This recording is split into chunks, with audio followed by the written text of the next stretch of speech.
Moteur, ça tourne, action! C'est le cinéma qui a meublé ma solitude. C'est le cinéma qui a été mon ami, mon grand frère, qui m'a donné mon code moral, qui m'a donné mes valeurs, qui m'a fait voyager dans le temps et dans l'espace. Un autre cinéphile au bout du fil, Joseph Facal. Alors, Joseph, on continue avec les films sur les conflits de travail et si tu permets, je veux commencer parce que je veux commencer avec le film le plus important là-dessus. Le film le plus important qui a jamais été fait dans l'histoire du cinéma. Aucun autre film arrive à sa cheville. C'est le plus grand film jamais fait sur l'exploitation des travailleurs. C'est Les temps modernes de Charlie Chaplin. Oui. On écoute.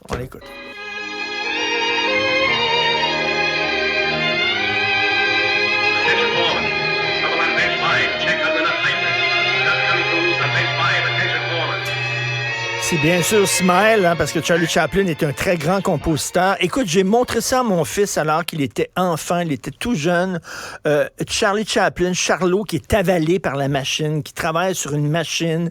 Il doit resserrer des boulons à longueur de jour. Il devient fou. On accélère le rythme de la machine. Il devient complètement dingue. Il est avalé dans la machine. Quel grand chef-d'œuvre. Richard, quand tu as dit il y a un instant, indiscutablement le plus grand film, j'ai eu un moment que je me suis demandé où c'est qu'il s'en va. Quel est le plus grand film? Mais maudit, je cherche encore un point de désaccord.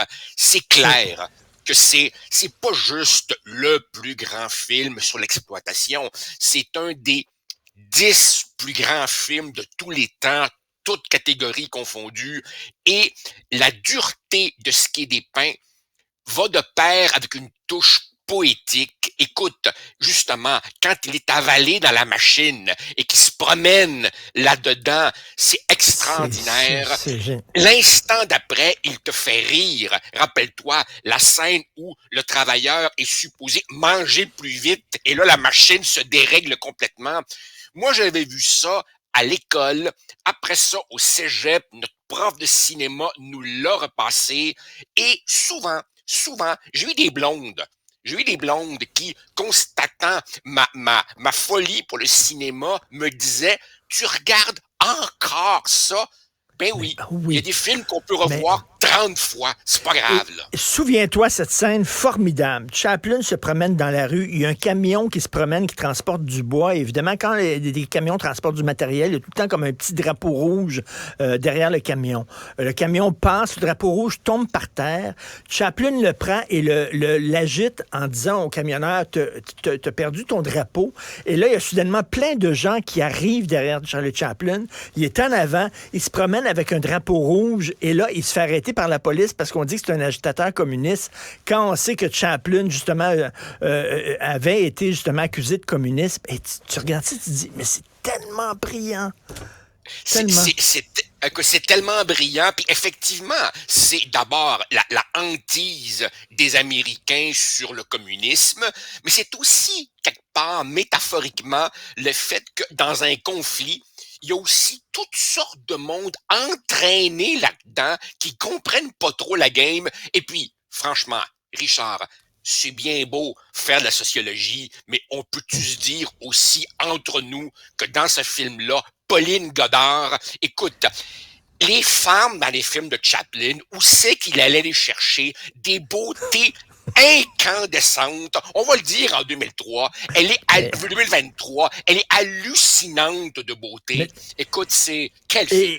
Et le mot génie est galvaudé, hein, il y en a très peu des génies. Picasso en était un. Chaplin était vraiment un très grand génie, Charlie Chaplin. Hallucinant. C'est hallucinant. Tu veux me parler, écoute, on a parlé hier, la semaine dernière, de l'amour qu'on avait pour John Sayles, qui est un très grand cinéaste indépendant. Tu parlais de Matewan sur une grève de mineurs dans les années 20. Et là, tu veux revenir sur ce formidable film, Eight Men Out. On écoute un extrait, Eight Men Out. Est-ce qu'on a l'extrait de la bande-annonce? You sure as Joe ain't in. I ain't. You want me? You don't want to be stupid, do you, Joe? Now, you just sign your name right there, Joe. I made an agreement with those guys. Couple of Boy Scouts here, they made a deal. The players are in now. What are they gonna do, call a cop? What you get it off for, Eddie? Eddie can dump 3 games all on his own. We don't On get Eddie. revient, c'est un film sur le scandale des Black Sox. Alors, des joueurs de baseball mal payés par leur équipe qui décident, pour empocher un peu d'argent, de mal jouer, de vendre leur game. Et c'était un des grands scandales au centre de la culture, au cœur de la culture américaine. Alors, Eight Men Out, parle-nous de ça, de John Sayles. Richard, c'est toujours un peu dur de parler d'un film en le vantant après qu'on vient juste de parler de Charlie Chaplin et des temps modernes. Mais quand même, ce que j'ai voulu illustrer en te proposant ce film et à nos auditeurs, c'est que on est porté à penser qu'un conflit de travail, ça débouche nécessairement sur une grève. Pas toujours. Historiquement, les travailleurs mécontents ont aussi brisé les machines, produit de la marchandise défectueuse, ou alors quand le droit de grève est interdit, comme nos policiers, ils se mettent des pantalons de clown. Alors ici, de quoi il est question?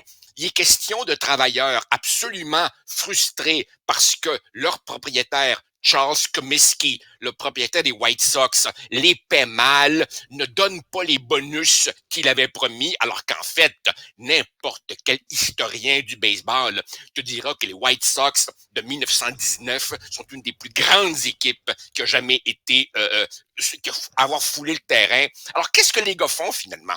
Ils se disent, on va faire un pacte avec le crime organisé. Et le crime organisé va parier sur la très improbable victoire des Reds de Cincinnati. Alors les gars, évidemment, s'arrangent pour perdre. C'est fondé sur une histoire vraie et plusieurs de ces joueurs ont été bannis à vie. Cela dit, ce qui est intéressant, j'ai beaucoup étudié l'affaire, c'est que plusieurs versions de l'histoire existent. Indiscutablement, il y avait une conspiration, mais certains joueurs disent non, il y avait un deal, mais on l'a pas fait dans le fond parce qu'on avait peur de se faire descendre.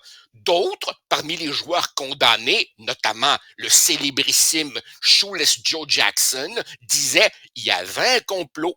J'y ai pas participé. Regardez ma moyenne. J'ai frappé 350. Mon vrai tort, c'est que j'ai pas dénoncé le conflit. Et ce que ça montre, Richard, c'est que dans un conflit de travail, t'as une panoplie de réactions humaines. T'as le vétéran qui veut juste assurer sa retraite confortable. T'as le vrai voyou. T'as l'idéologue, t'as le simplet qui comprend pas trop, t'as celui qui ose pas dénoncer ses camarades, et tout ça est fait avec la subtilité de John Sayles. En réalité, pour moi, c'est un film sur l'idéalisme qui se heurte au cynisme et à la cruauté du vrai monde. Et d'ailleurs, que la fameuse scène où Shoeless Joe Jackson est devant les tribunaux, donc il est accusé d'avoir participé à une conspiration. Et là, il y a un petit gars qui aime le baseball qui va le voir à la sortie du palais et qui le prend par la chemise et qui dit « Dis-moi que c'est pas vrai, Joe. » Say it ain't so, Joe. Say it ain't so. La fameuse chanson qu'on connaît. Dis-moi que c'est pas vrai. Et là, c'est ça. C'est le petit gars qui croyait, lui, encore au Père Noël, puis qui croyait que le baseball n'était pas arrangé, puis qu'on lui dit non, mon petit, le baseball, c'est arrangé. Et tu sais, Richard, qu'à ce jour, il y a un débat sur l'admission ou non de Joe Jackson au Temple de la Renommée, un des plus grands frappeurs gauchers de tous les temps. Il n'est pas admis au temple. Beaucoup de gens disent il était naïf, il était illettré, mais regardez sa moyenne, clairement, c'est pas un gars qui triche. Alors, en même temps que de vrais crapules comme Pete Rose, t'as ce gars vraiment... Non, mais c'est vrai. Lui, il pariait au téléphone dans le vestiaire des joueurs, contre son propre équipe. Là, tu sais. Bon, Rose, alors, c'est ça. Alors, c'est vraiment un film absolument magnifique. Magnifique, j'ai vu de nombreuses fois. Là. Rappelle-toi de la fin. Joe Jackson change de nom et sa passion pour le jeu est telle qu'il continue à jouer dans des ligues amateurs, des ligues avec des gars qui ont des bédaines de bière, tu sais, et quelqu'un dit, c'est-tu lui le vrai Joe Jackson? Un film formidable. Je te parlais du plus grand film sur le conflit de travail. Je vais te parler du plus gros ovni. L'ovni le plus improbable de l'histoire du cinéma américain. Une super production à la gloire du communisme. Reds, de Warren Beatty. On écoute un extrait. To be now is Russia. You don't have to tell me what's happening in Russia. I read the papers. Well, come with me. War II and we'll join you in revolution.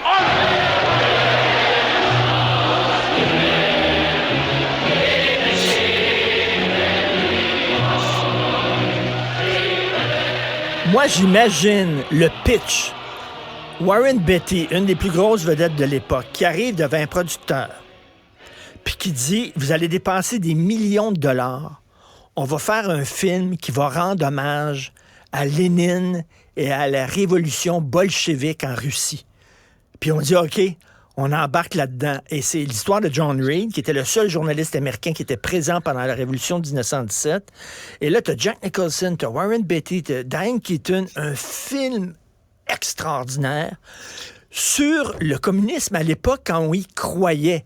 Est-ce que tu es un fan de Reds, réalisé par Warren Beatty? Je suis un immense fan de Reds. Ce que j'aime beaucoup dans ce film aussi, rappelle-toi, c'est comment Beatty, qui est aussi le réalisateur, insère là-dedans aussi des témoignages de gens devenus aujourd'hui vieux qui étaient là réellement. Rappelle-toi, il y a notamment Henry Miller qui disait, ce qu'on oublie là-dedans, c'est qu'il y avait beaucoup de cul également dans la Révolution. C'est pour ça que c'était formidable. mais tu vois, les gens qui disent pourquoi ils croyaient à ça? Pourquoi ils croyaient à l'avènement du communisme? Et en même temps, c'est parce que, bien évidemment, les conditions exécrables des travailleurs de l'époque et tout, là.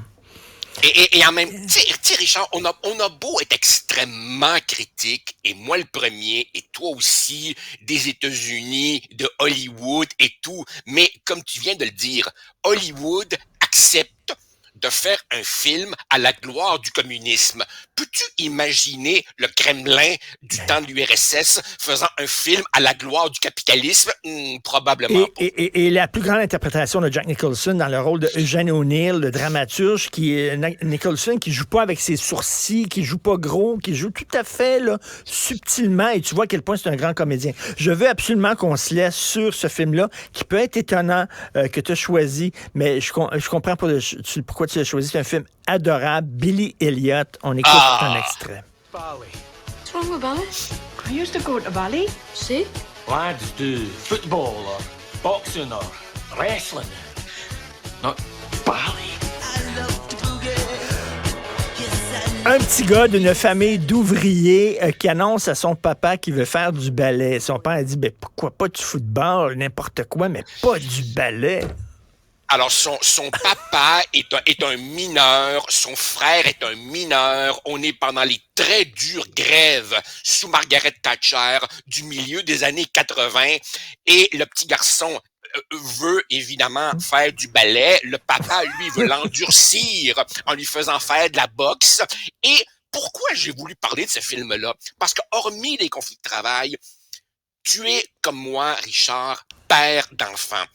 Et quand on a des enfants, on a des rêves pour eux. Ou alors, évidemment, si on est un pauvre mineur comme ceux du film, on est résigné, fataliste, et on pense que nos enfants n'auront d'autre vie que de descendre dans la mine comme nous. Eh ben non. Au bout d'un certain moment, nos enfants deviennent autonomes et ont leurs propres rêves, que ce soit danser du ballet ou quoi que ce soit d'autre. Et je mets quiconque au défi de regarder Billy Elliot et de ne pas sangloter pendant la scène finale quand Billy, devenu adulte, probablement gay, est un très grand danseur de ballet et que son père, un peu rustre, est dans la salle regardant le triomphe de son fils. C'est un coming-of-age, feel-good film avec toutes sortes de ficelles, mais tu peux pas résister. Tu craques. C'est un film formidable. Et comme seuls les Anglais peuvent le faire, c'est-à-dire avec une observation sur la petite vie, les détails de la petite vie du monde ouvrier, là, c'est adorable comme film. Et la prof de danse qui est frustrée, sa vie va mal, elle déteste tout, mais elle retrouve goût à la vie avec ce petit garçon au milieu des filles en tutu. Tu te rappelles? Ah non, c'est un film extraordinaire. Là, merci beaucoup, Joseph. Bon week-end de cinéma. On se parle ça lundi. marche. Salut. Bye. Salut. C'est déjà tout. Merci d'avoir été à l'écoute de Cube Radio. Si vous avez des commentaires, des idées, studio@cube.radio. Merci à Florence Lamoureux à la recherche. Merci à Jean-François Roy à la réalisation et à la mise en onde. C'est Benoît Dutrisac qui prend la relève. Passez un excellent week-end. On se parle lundi 8h30.